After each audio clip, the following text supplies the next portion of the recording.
On this week's episode, how Deadpool has a taste for Bob's Burgers, our best Black Friday deals, and can the Demon Slayer slay the box office worldwide?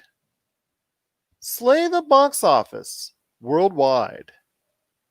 All this and more as we once again delve into the pop culture cosmos. And we're back with another episode of the Pop Culture Cosmos. This is Gerald Glassford from Pop Culture Cosmos, Game Source, Inside Sports Fantasy Football, and the Lakers Fast Break. We truly appreciate everyone out there listening to all of our great shows. And if you can, please give us that 5-star review on Apple Podcasts. Plus, if you can like, share, subscribe, follow, or do anything at all that you can to support us right here at the Pop Culture Cosmos, it is sincerely appreciated. But it wouldn't be a Pop Culture Cosmos without my good friend. He's our own Josh Creed Valhalla of Pop Culture Cosmos. You got to catch what he's doing today at popculturecosmos.com. His shows Topicocalypse and the Super BS Gamescast, and also his awesome book, which would be a great stocking stuffer this holiday and a great Black Friday deal, Congratulations, You Suck, which is now available on Barnes & Noble and, of course, Amazon.com. It is my good friend. It is Josh Peterson. What's up, man? First of all, I want to thank whoever donated the funds to the Pop Culture Cosmos so that we can get that really sick 30-second timer before the show. That took our production value up to 12. Thank you. That's StreamYard. Got to give props to StreamYard on that. But I tell you what, it's so great to have everyone here listening and watching us right here at the Pop Culture Cosmos. Big shout out to all of our great fans out there. We cannot thank you enough for watching and taking the time to go ahead and listen to our program. We've got another good one on tap today for you. First off, our guest coming up in the back half of the show on his last segment for now, although you know he's going to be coming back around again anytime soon. It is the madman on the barbecue from Australia, our good friend indeed, Mr. Ben Arnault from Smoking Hot Confessions. He's got one more recipe he wants to go in and hand down to us. That food knowledge is coming back around, and he'll be back on once again on the back end of the show. Plus, we're going to be talking about we're going to have our top Black Friday deals, our top Black Friday picks for 2020. That'll come up on the back end of the show. And also the failure of the remake of a classic game from the past. We'll be talking about the failure of 13 coming up later in the program as well. There's a lot of controversy and some pretty ill will right now going on Steam for that one. We'll also be talking about the latest trailers for Chaos Walking, Tom and Jerry, and Josh with his anime wisdom and all that. I wanted to go ahead and shoot out at him some news on a movie that's actually in the theaters doing well somewhere in the world. And this one is called Demon Slayer. It's actually hitting very well, even in the middle of a pandemic. How good is it doing? We'll go ahead and talk about that and see if it's something that could gain interest in other parts of the world coming up later in the show as well. But first, my friend, Deadpool 3. I want to go ahead and hit you up on this. Looks like they have found new writers. 2 writers from the Bob's Burger Show here that's going to be that airs in the States on Fox. I wanted to go ahead and get your opinion on this. It sounds like by finding these new writers, and they're going to be working with, of course, Ryan Reynolds on this as far as how the character is going to be developed in the movie, and obviously the script and the lines, and obviously the funny things that are going to be said. They're going to be tossing around to each other. But it sounds like at this point in time, Deadpool 3 is a go. So I want to hear your thoughts on Deadpool 3 now being officially christened by Disney Studios, Marvel Studios, Disney and Marvel finally saying, you know what? It's time that we go ahead and venture into a world of Marvel that's R-rated. I mean, it makes me wonder if it will be R-rated. So the people that do Bob's Burgers, obviously they're working for Disney now, right? Bob's Yes. Burgers movie still scheduled to come out at some point. Bob's Burgers, fantastic show. It is hilarious. Every time I watch it, I laugh at least 3 times per episode, and that's a lot more than The Simpsons does for me. So, um, am I on board for this? Absolutely. Uh, do I feel sorry for the people who had been working on that film before?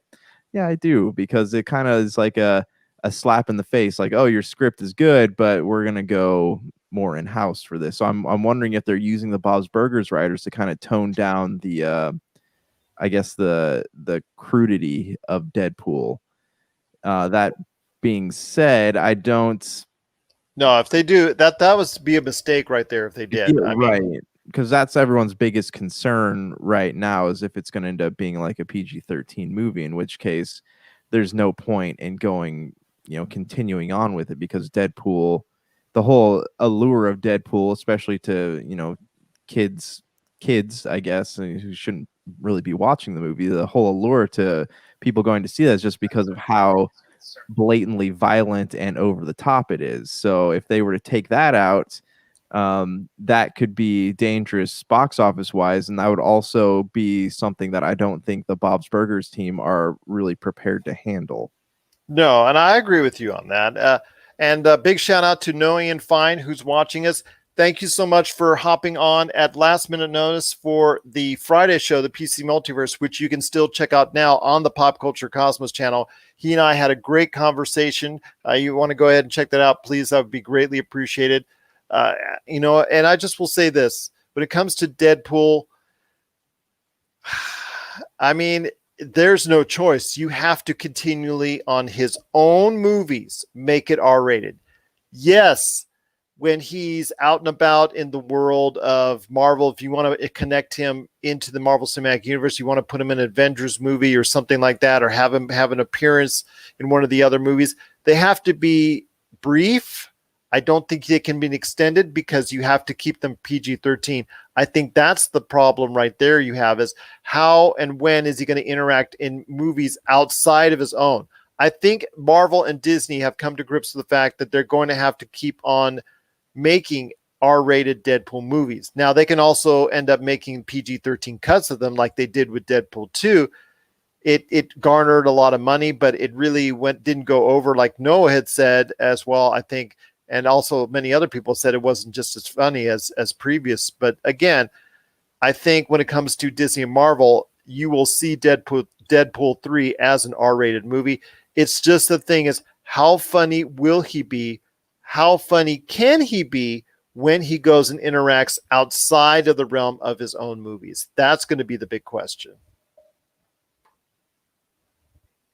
Yeah, and how, I guess, the another big question I'm curious about is how connected is it going to be to the MCU? Because obviously Disney is a machine, right? Disney is into mechanizing these franchise films. Look at Star Wars, right? So of course they want to make it so Deadpool is somehow profitable, not just marketed to adults, but also kids. So how are they going to tie all that together? Because I guarantee you, you know, God willing, Disneyland ever reopens, they're gonna start stocking Deadpool merch in all these places, right? So, what are they going to? That also is what another thing that leads me to believe that this is going to come out with a PG-13 rating. So, um, how is that all going to work? I feel like Disney, because of the money that stands to be made from Deadpool, I don't think they can let Deadpool be what it was when it was behind the wheelhouse of 20th Century Fox. Ooh, I disagree with you. I think there will be a PG-13 cut of it, but I also think that there will also be an R-rated cut, which will be the most heavily promoted and ultimately will be the most successful. I don't think you can go ahead and guarantee $600 to $800 million like you could as far as the previous two iterations, and you could guarantee that if it's not an R-rated movie, because again, it comes down to how funny can you make Deadpool in a PG-13 format. I think in brief spurts, doing certain things within the confines of the Avengers movies, or let's say a Spider-Man movie, because obviously Spider-Man and Deadpool in the comic books have had they've had a relationship, and obviously Ryan Reynolds has alluded to that as well with Tom Holland. And then of course, if he interacts in the Avengers movies, you can put in little bits and pieces of him that would make it funny. The thing is, though, on his own movie, Deadpool 3, and the new writers that are in there now, Wendy and Lizzie Molyneux, those two ladies from Bob's Burgers, I mean, I don't think they're going to skimp out on it. I think they're going to go ahead and do a major fourth wall bashing on Disney, and it's going to get Disney's blessing. I don't think Disney is going to mess with this. I really don't. I really don't think they're going to screw it up. I know it's not to everyone's liking at Disney, but again, they understand, especially Kevin Feige. Kevin Feige, if he didn't have the power that he has now, I would say you're right, but he has the ultimate power, and I think he knows what makes that character tick and click with audiences. And I'm thinking right now, it's got to, I think like he does that. I'm sure that an R-rated Deadpool, because I think that will happen in the future. I mean, they want to make Doctor Strange 2 and the Multiverse of Madness, that they want to push that as close to an R rating as possible. Plus, there could be the next Blade. There could be other movies down the line. They're seeing the success that Sony's having with Venom, and now Venom 2 on the way, and Morbius being R-rated flicks. I think it's at some point in time they're going to have to bite the bullet and say, you know what, Deadpool's going to be an R-rated film whether we like it or not. And the question is, though, when it comes out on home video, will it go to Hulu or Disney Plus? I think it would be in their best interest to take it to Disney Plus, but that's another story altogether. Yeah, I mean, I hope I'm wrong. I hope it is the Deadpool that we all know and love, but at the same time, like, I am fostering some doubts at this point, and as for where it's going, yeah, it'll probably go to Disney Plus, because I mean, look, they have already incorporated the X-Men films into their Marvel library on Disney Plus. I don't know if Logan's up there. I haven't actually dug around at all for that, but it would make sense just from a marketing standpoint to throw those all together. I think eventually it will lead to either an adult section, a centered off section for only 18 plus for, people that are accessing Disney Plus, or again, as I've told you ad nauseum, my friend, ultimately combining all the Hulu and everything that they've got into one Disney Plus package. I think that's the ultimate that they're going to have to do. I think at some point in time, you will just have to say, you know what, Netflix is able to take care of all this content from G to R rated, and are able to manage it, and they're able to manage it effectively enough. We need to go ahead and do the same thing, because Disney Plus that's the future for Disney. It's not necessarily Hulu. It is Disney Plus. And I think they're in their best efforts, if they want to go ahead and match up with Netflix long-term, go ahead and get everything. And that would include the Deadpools of the world and all the other R-rated things that they have from 20th Century Fox, or anything that they've thrown Hulu's way. I think ultimately that's the choice that they have to make. But for now, Deadpool 3, I think they're going to write it and produce it with the full intent of its original version being in an R-rated format. Although I will say that it will not be out of the realm of possibility if there's a Once Upon a Deadpool type deal where it is a PG-13 cut shown as well. You're on mute. Yes. So I mean, I would say yes. I was thinking dramatic pause. Yes. But yeah, no. I mean, I totally hope that it remains the same. I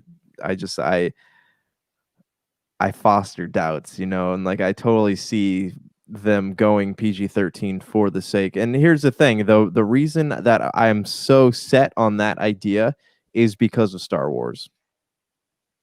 Just to see how badly they were willing to butcher Star Wars for the sake of selling action figures and merchandise.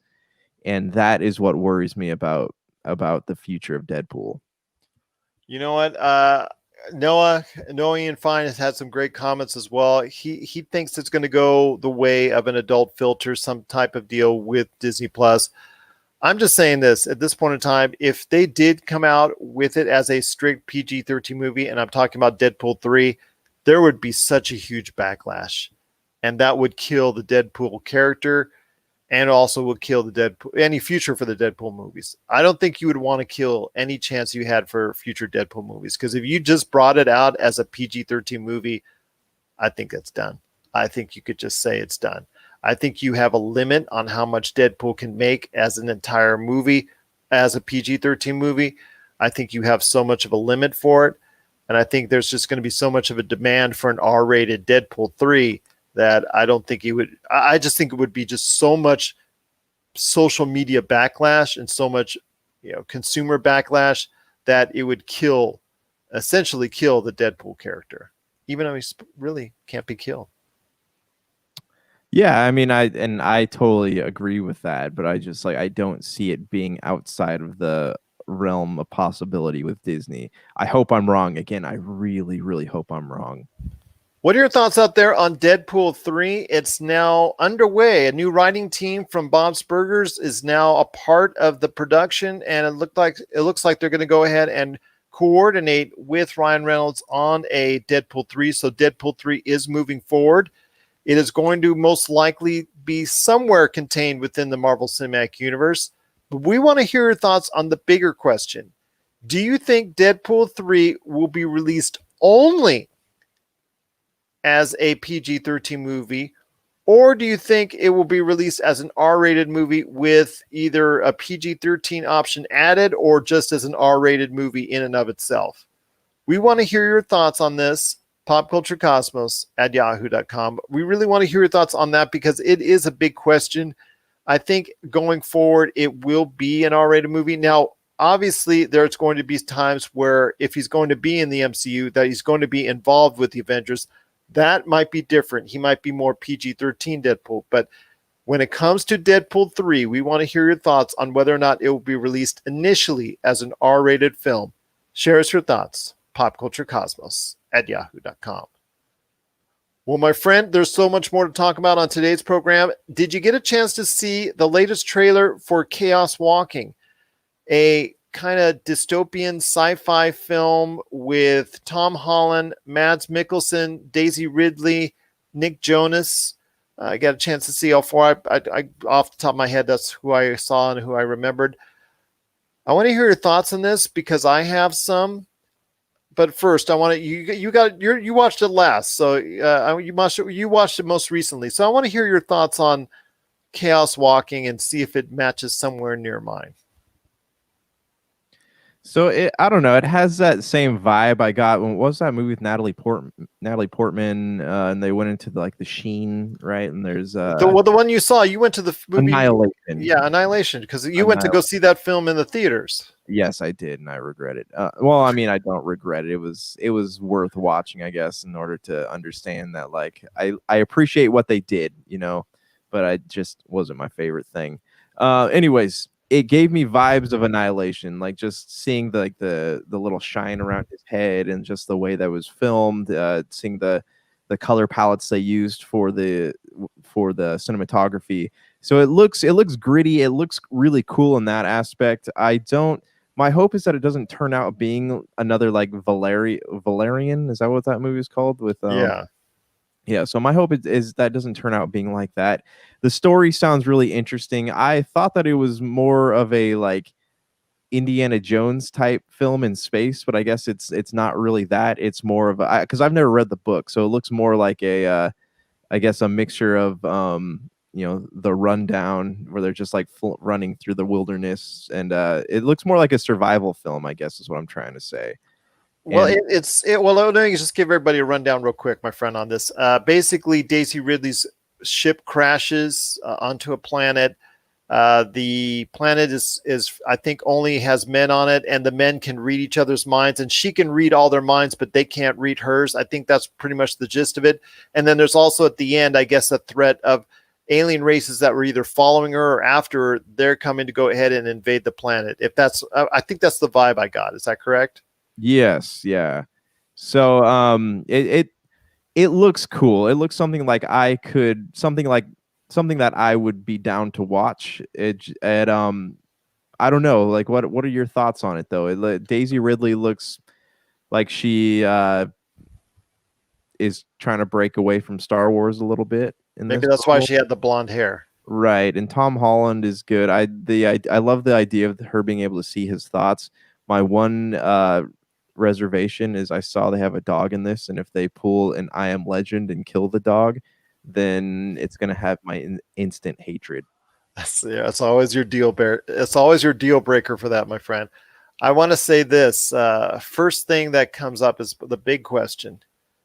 Daisy Ridley, like you said, is in it, and she has her natural voice on it. She has the blonde hair, so she's trying to look different, like you said, trying to escape the Star Wars scapegoat. I think the Star Wars the shadow of Star Wars per se. And then you have Mads Mikkelsen, who could end up being in the Fantastic Beast movies. We don't know yet for sure, but something that's been talked about. He's in it, and then Nick Jonas. I want to talk about Tom Holland. We all know he's from the UK, and we all know that he's going to have his American voice for Spider-Man and Uncharted, even though, again, don't test me on Uncharted. This is going to be an issue I'm going to have to deal with. I'm still coming to grips with it because I don't think he's the right choice to play Nathan Drake. But then again, that's me. What's up with the fact that this movie, he could have actually used his regular voice and chose not to? I don't get that. I mean, you've got Daisy Ridley in her British accent. Why not use his normal accent in this film? It's not like he doesn't have to. I just don't get it. I don't understand it. Is there an incessant need for Tom Holland, who does all of his interviews in his normal accent? I just don't get it. I don't understand it. You're going to have to clue me in on this. I don't know. I mean, I think normal accent. Are we talking like with his British accent? Yeah, his normal British accent. He doesn't use it in this film. Why? I don't understand. I don't know. I mean, I think people see him as the Spider-Man character, and they want to remain. They want him to remain as the Spider-Man character. But he does all of his interviews in his normal voice, which is British. Yeah. Well, okay. So you look at like war epics, right? They're usually done with British accents. You look at these like gritty survival films. They're usually done with like these hardcore Americans, I guess. So that I'm sure it's like they want to give the illusion of this being something like that, and not I don't know, not more refined like you would find someone with a British accent, and if that makes sense. Well, Noe and Fine just dropped some knowledge with us on the film. The film, I guess, is something that's been on ice for a little while, maybe as early as 2017. Something that maybe is reshoots intended. So this could be something that may not be the most beloved by the studio, that they may want to either just put straight on a home video or on demand, or something that may not go over well. I mean, that doesn't sound or bode well for the film if it's been on ice that long. I want to hear your thoughts on that, because this is something, to me, I'm on the fence about. I'm not entirely digging it. Tom Holland's accent aside, I'm just kind of on the fence on. I want to hear your thoughts on this, because I appreciate, again, props to Noe and Fine for letting us know on that. Yeah, it was supposed to come out a couple years ago, and I don't really know like what happened to it, but I don't know. This is a book series I don't really know anything about. So as far as the story goes, I'm intrigued by what I saw in the trailer. Is it something that I'm going to rush out to theaters to watch? I don't know. If it's something that is like going to hit on demand and I can watch it from home, yeah, I'd probably pay, the $14-15 to sit down and watch that. It's not something that it didn't blow me away, if that makes sense. Like I didn't watch it and be like, oh my gosh, that looks so cool. Didn't have that wow factor for me. It's just one of those, like, you see a trailer, like, oh, that looks all right. Maybe I'll watch it one day. That's what it was for me. There you go. I think that's probably something for me. When it hits like cable television or something like that, for me, I'm not sure if I'm going to go out and make an effort to see it. I might, you never know. Or if it, like you said, if it goes straight to on demand, you never know. You never know. But again, you always worry about movies that have been on ice for that long. And I appreciate, again, Noah Ian Fine. He commented that Tom's American accent sounds more everyman, but it's not him. and this is a chance and opportunity for him to go ahead and use his own voice. But that's up to him, and that's up to, I guess, maybe more relatable to an audience, I guess, and whatnot. But I have a feeling that we're going to find out more inside information on this film, because it's something that, again, that's been on ice as early as 2017. So we'll see what the plans are ahead. There was no release date given. It says coming soon. So who knows when it's coming out, but they said soon. So we're going to anticipate a release in the near future for Chaos Walking. We want to hear your thoughts on Chaos Walking. Let us know. popculturecosmos@yahoo.com. Tom and Jerry, my friend, I know you got a chance to check out that trailer as well. I have some differing opinions on it than you do, it sounds like. So I mean, I don't know if I didn't necessarily like say I liked it or I wanted to run out to see it, because in all probability I probably won't watch it, but I would be lying if I said that the trailer did not make me chuckle just a little bit. Tom and Jerry, like I remember growing up watching this show and like them being so physically abusive to one another. Like it was violent beyond all means, but you could not help but laughing at it. Like this cartoon led an entire generation of American kids into being sadistic in a way. So I'm sitting here watching this movie, and yes, it's animated, but I'm still curious how they're able to make something like this in 2020, because I guarantee you're going to have kids walking out of the movie theater and they're going to be mimicking this in some way. So I can't wait to hear the first "I dropped an anvil on another kid." Right. Or my brother was playing the piano and I decided to roll a bowling ball onto his fingers. Like I don't know how they were able to, like I don't know what the backlash is going to, this could be this could be big. I mean, the backlash from a movie like this could be insane. It looks like I'm curious if people, because people took their kids to see the Smurfs, right? And then all of a sudden all the church moms and all over the place were like, the Smurfs are awful. And so I'm just wondering if this is going to have the same effect. Like we're going to see like boycotts and stuff. Probably not, but I mean, it's an interesting thought. And if we had movie theaters to actually go to, right, so that's going to lead to my next question: on demand or movie theaters? On demand. I think of maybe a sprinkling of movie theaters, but these days, I mean, right now, the box office winner, which is Freaky, with Freaky, the horror movie that's out that we really liked with the twist, with the Freaky Friday twist, that was the box office winner at 1.2 million for the weekend. So that tells you right there that nobody is going to the theaters. So even a movie like that, which has garnered some critical success and has actually gotten a lot of notoriety for Vince Vaughn, unfortunately is going to have to reap its rewards on a home video aspect. And I think Tom and Jerry are too. The bigger question is, what are Michael Pena and Chloe Grace Moretz doing on there? I know Noah had his opinions on it. You're just signing it for a contract. It's a money deal. But Michael Pena, I mean, is he cashing in on his Ant-Man success by doing Dora, by doing Tom and Jerry? What cartoon character movie is he going to do next? Is he going to do, let's say, a return to Popeye? I don't know. It just seems like it's beneath him and Chloe Grace Moretz. I know her career hasn't gone in the right direction. I think a lot of people were hoping it would after the Kick-Ass movies, but especially with Michael Pena, I don't know what's going on. And Fantasy Island, my gosh, I mean, I don't know. I would, if I was him, maybe I would have fired his agent, unless they're really good paydays. So you don't know. Okay. So I feel like we're comparing a lot of, like, when we look at modern actors and we ask ourselves, why are they in that? I think we're comparing them too much to the these classically trained big names that we're so used to. Like I look at someone like Michael Pena, Chloe Grace Moretz. That's her name, right? Chloe. Yes. Okay. Yeah. Did I miss something? No, I think you got it. I think that was good. That was good. So let's run with that. Anyway, I think it's Moretz, but anyway. Moretz. Okay. So I look at actors like them, and I feel like we're coming up in a generation of actors who just don't care what they're in. They just are going to be in everything. Like I don't think they look at a project and go, "Oh, that's going to kill my career," because there are so many people. Look at Robert Downey Jr., for example, who was in a movie that, he did a lot of movies that weren't really that good, and then he nailed the Iron Man part, and then boom, he blew up. So I don't really think that it's a concern for people as much these days.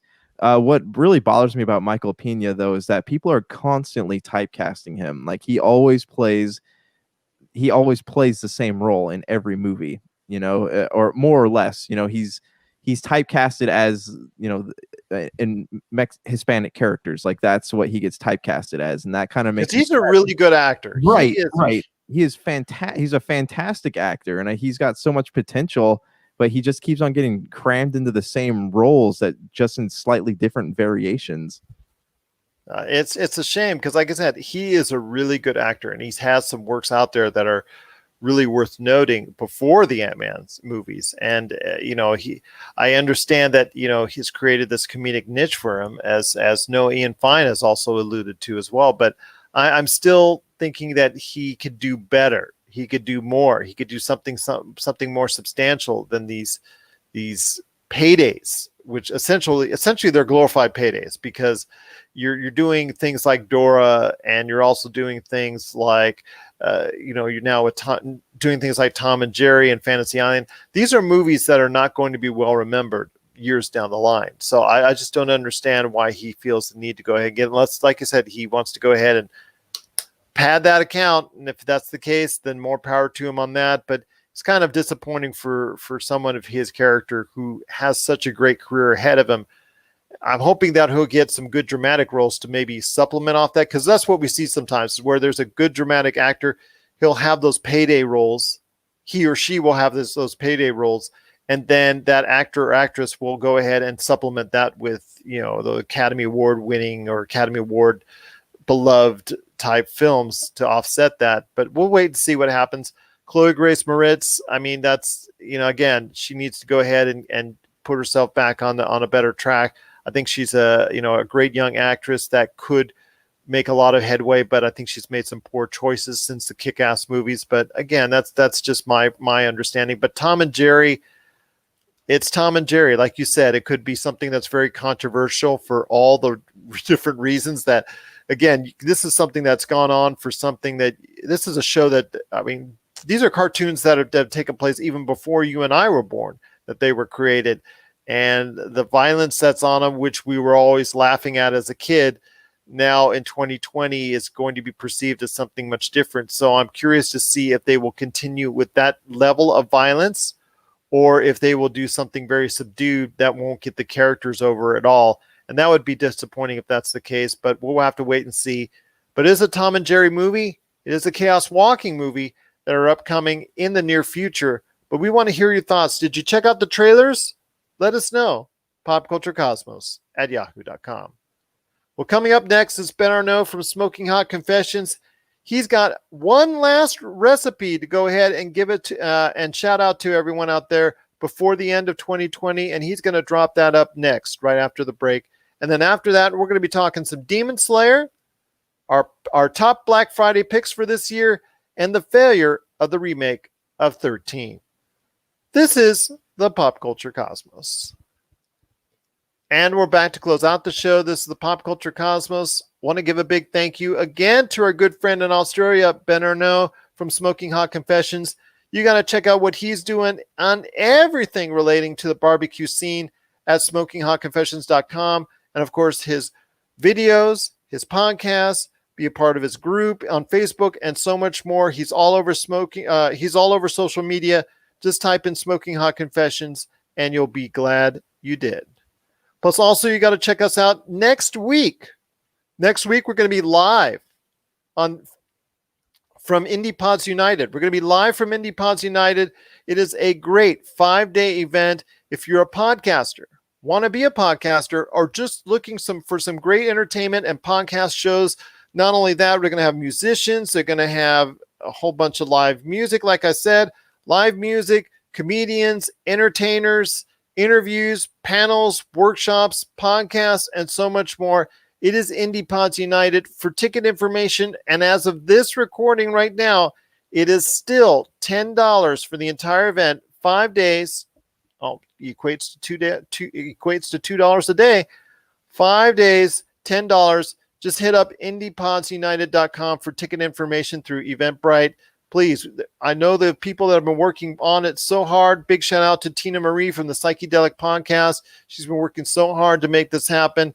Just finished major discussion on the Indie Pods United Top 25. Got it with a great panel of judges on that. And give a shout out to Rhea and Johnny, who were with me on that as far as helping make this happen. So we've come up with the Indie Pods United Top 25 Independent Podcast for 2020. If you want to check out all the nominees, that's at Indie Pods United on Facebook. But my friend, before we head on out, Demon Slayer. This is something that might be up your alley as the anime guy that you are. Demon Slayer is a movie that's currently out overseas in the Far East, but it is garnering huge money to the tune of $214 million already. And it's one of the only movies this year that is garnering any type of interest for people to actually go in and watch it. I know, like I said, it's something that maybe when it appears on Netflix or appears on somewhere down the road, it should be very interesting. But I want to hear your thoughts on Demon Slayer, how this movie is garnering so much interest that in the middle of a pandemic is still driving people in and breaking records on the other side of the world. Well, from what I understand, their theater rules are a lot more structured than what we have here. So I think people feel a little safer going to the movies out there. As for Demon Slayer, I can't really speak to anything about the anime because I've never seen it before. I was reading about the film itself, and it sounds like it has a really interesting plot. What I think everyone's constantly underestimating is just how like popular anime is. So Demon Slayer is a sequel to I think it was a series made in 2016 or 17.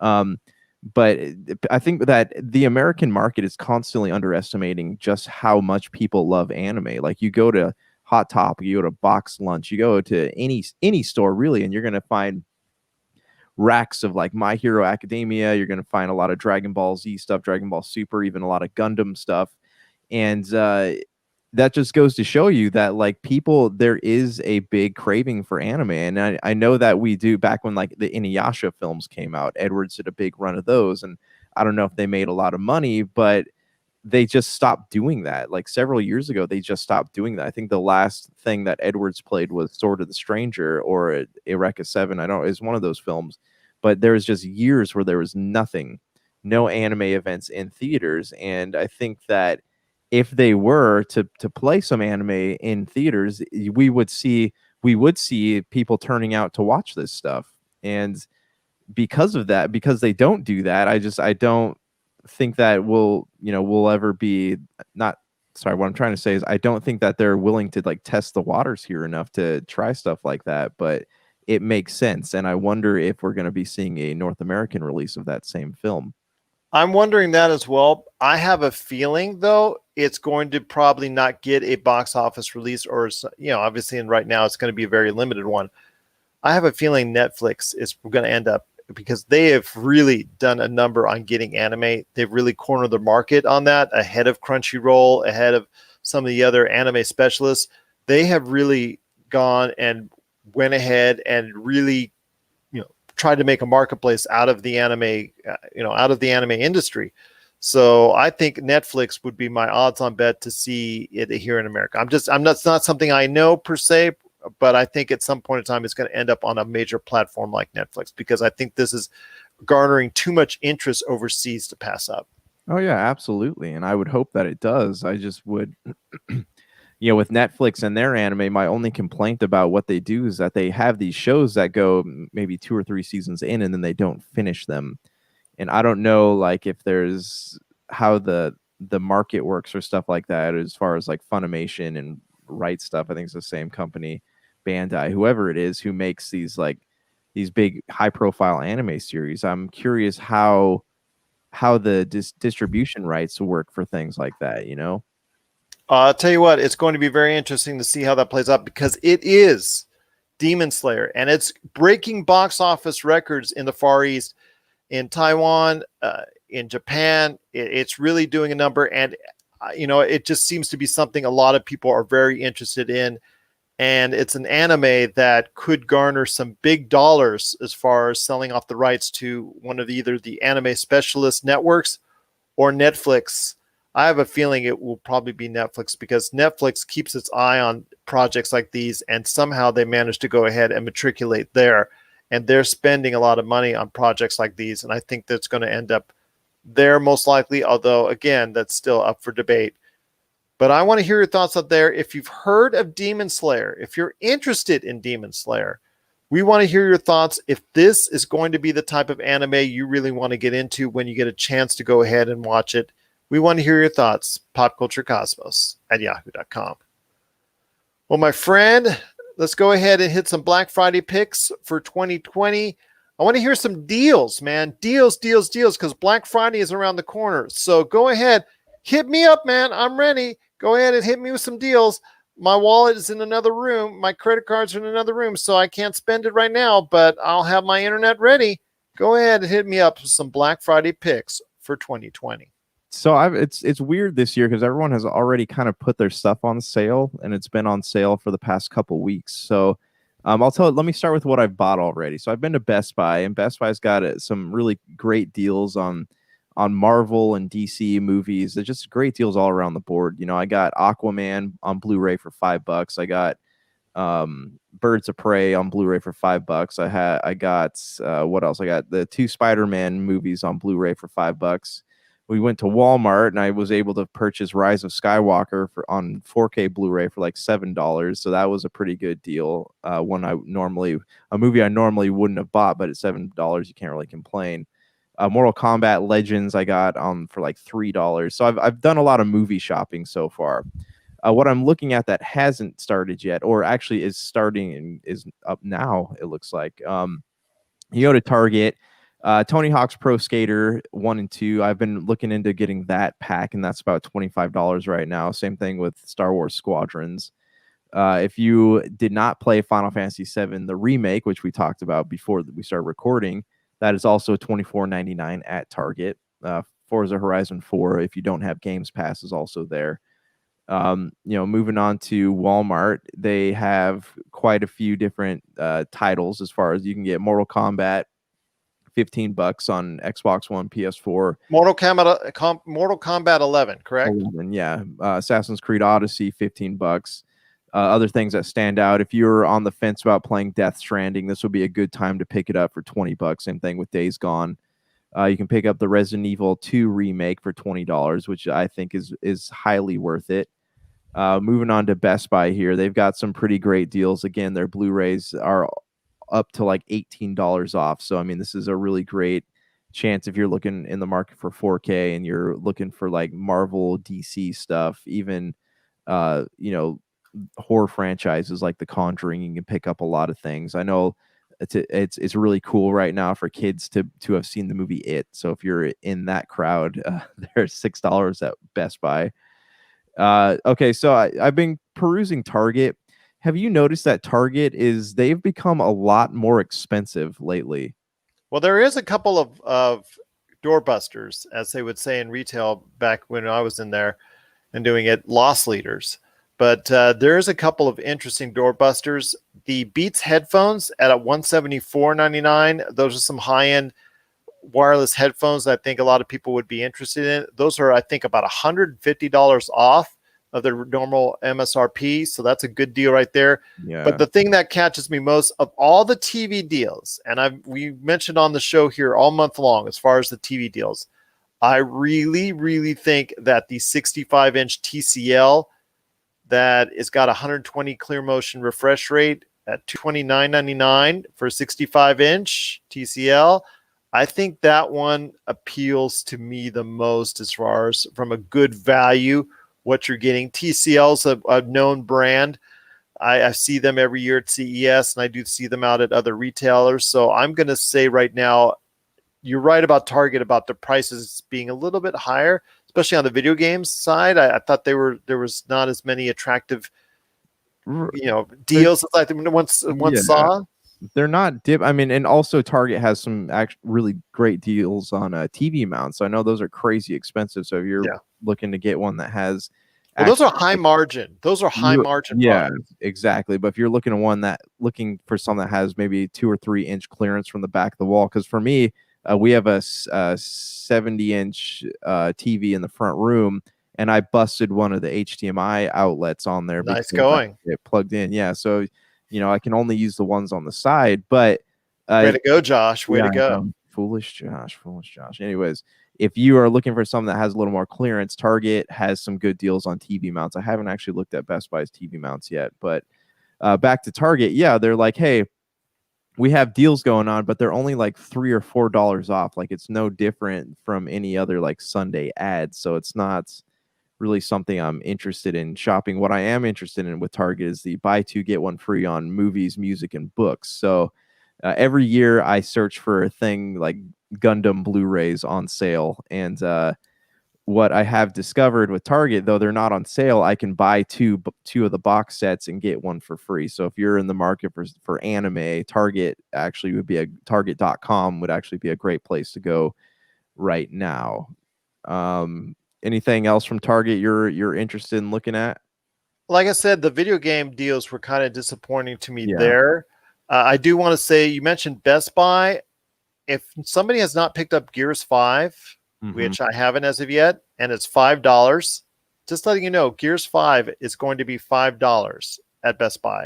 I believe it's the price right now. So, I mean, not right now, but during Black Friday. So Gears 5, which I think is going on for Best Buy on sale on Wednesday. Take a look for it. It's going to be, I think, $5.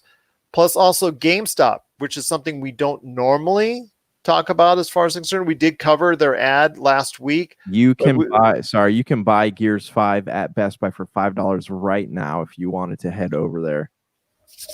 I might just do that. Gosh darn it, my friend. You stop it. You're making me spend already. It's worth it, though. It's a great game. Well, I will tell you this. There's still more. I also want to go into GameStop. Like I said, GameStop is something we don't usually have a lot of great deals at, but Borderlands 3 for $9.99. That's very attractive. Something I know you were really into with the Borderlands community as far as it's concerned. You really like the Borderlands series of games.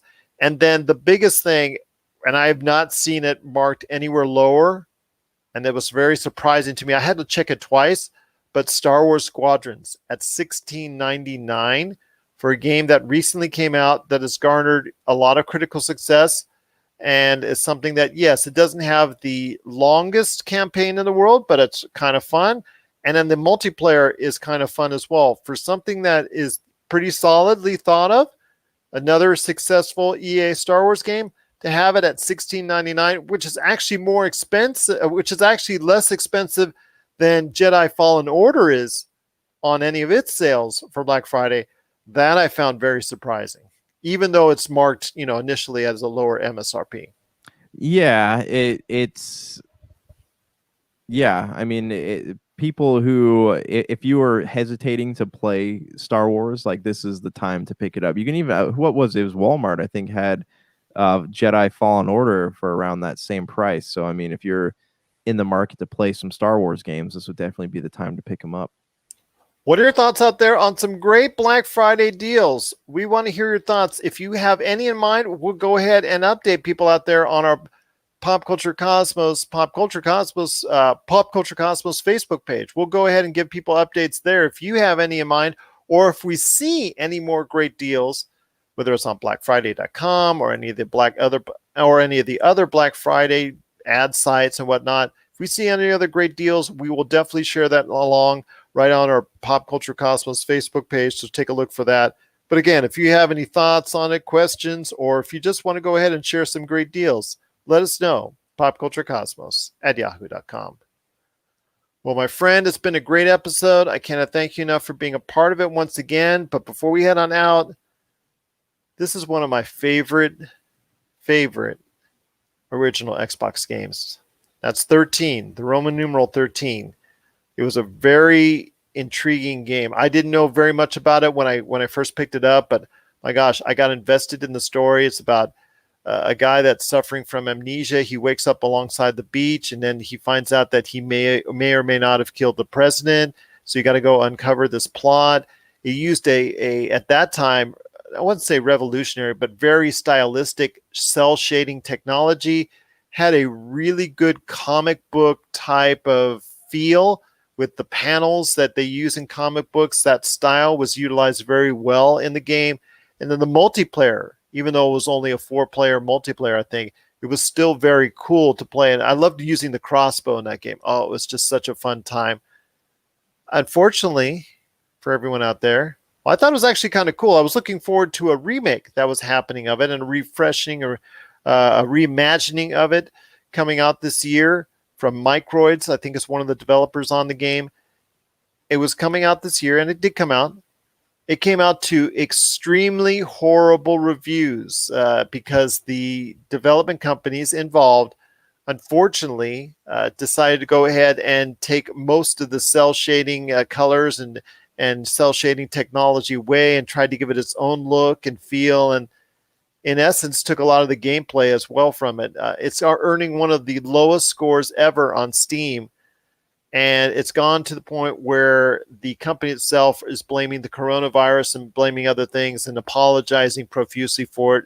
So I want to hear your thoughts on this. Is something that we've talked about before on many episodes, is whether these games should be remade, refreshed. And we actually talked about it, Noah and I, and you and I before the program, about a remake, Final Fantasy VII, that got nominated for Game of the Year.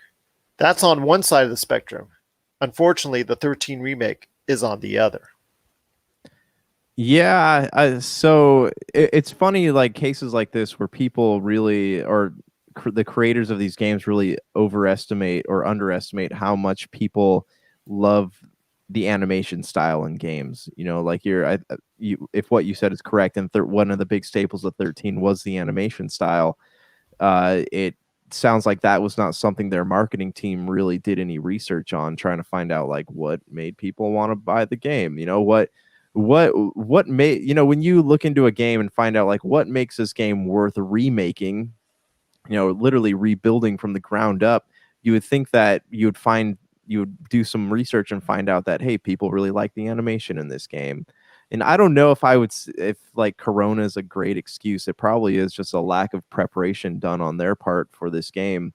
It is disappointing because I do know a lot of people were interested in this, and I'm sure there's a lot of people who, like yourself, and there are other people probably hoping to get maybe a sequel out of this. So that aspect's disappointing. And it's like, I think what we've talked about Final Fantasy VII Remake, what really did well with that one, I think what really got that off the ground was the fact that it wasn't so much a remake as it was a retelling. And I don't know a game like 13 if they had enough like fandom to really push an idea like that. But again, anytime you're remaking a game, you're taking a risk, because there are certain reasons that people really like these games, and if you miss those reasons, then it's just not going to bode very well for you. I've had a chance to go ahead and try not one, but two. I've had a chance to review two pretty solid remakes this year in Destroy All Humans, and also the Reckoning game that I also got a chance to play as well. So, I mean, it's something that I had a chance to go ahead and, they put some effort and time into it. Were they perfect remakes or remasters? No, but still, they were shown that they had enough development time to go ahead and put out some really decent quality remakes. Unfortunately, that's not going to be the same for 13.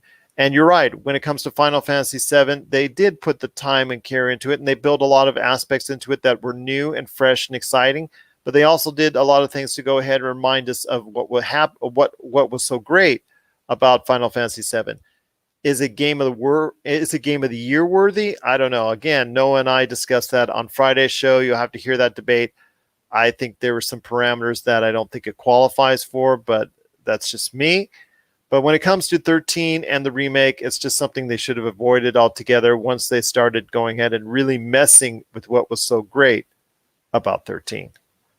What are your thoughts out there on the 13 remake? Let us know. popculturecosmos@yahoo.com. Any last thoughts on it, my friend?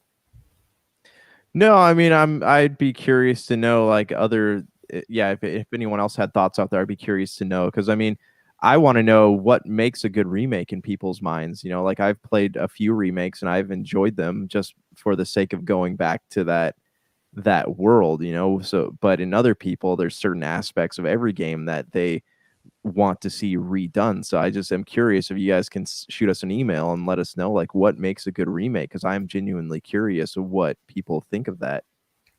Well, I want to again. I'm issuing a disappointment at publisher Microids, and then the developer Play Magic. Unfortunately, we always cite developers and publishers when we can when they do something good. Unfortunately, we're going to have to cite those two when they did something bad, and hopefully they will go ahead and regroup and maybe refresh somehow 13 to make it to the point where people are satisfied with it. I don't see that being the case. I see them going ahead and dropping everything and then moving on, but we'll see what happens. But there's a lot of technical glitches. There's a lot of things that people don't like, the animation and things that were done to basically destroy the whatever cult legacy that was available on 13. And so I'm hoping that we will have better refreshes and remasters and remakes and remasters and refreshes in the future, i.e. Mass Effect. Hopefully BioWare won't blow that one. They better not. That's another one from my past that I really don't want them to mess with. But again, we'll find out coming up here in 2021. Well, Josh, it's been a great episode. I cannot thank you enough for joining me once again on the Pop Culture Cosmos. Our true best wishes to our good friend Marcus, who's still under the weather at this point in time. Hopefully, he'll be back on with us. It will be PCC Multiverse number 200 coming up at the end of this week. 200, man, 200. Yeah, we've been at this for a long time. So thank you to everyone who's been following us that long. But yeah, it's been quite the ride, you know, over all these years. Absolutely. So on Black Friday, we're going to be dropping our PCC Multiverse number 200. Hopefully we can make something special out of it. Maybe some guests dropping by, or just maybe a good time. We're going to try and have just a great time because it is the 200th episode for the PCC Multiverse. And it's all because of you that we've been able to get this far. So we truly appreciate everyone out there who's been a part of this show, who's listened, and who's watched us over the years. And we cannot thank you enough for being part of the Pop Culture Cosmos. So for Josh Peterson, this is Gerald Glassford. It's another beautiful day in paradise right here in the Pop Culture Cosmos. We thank you for listening. And here's hoping you have yourself a great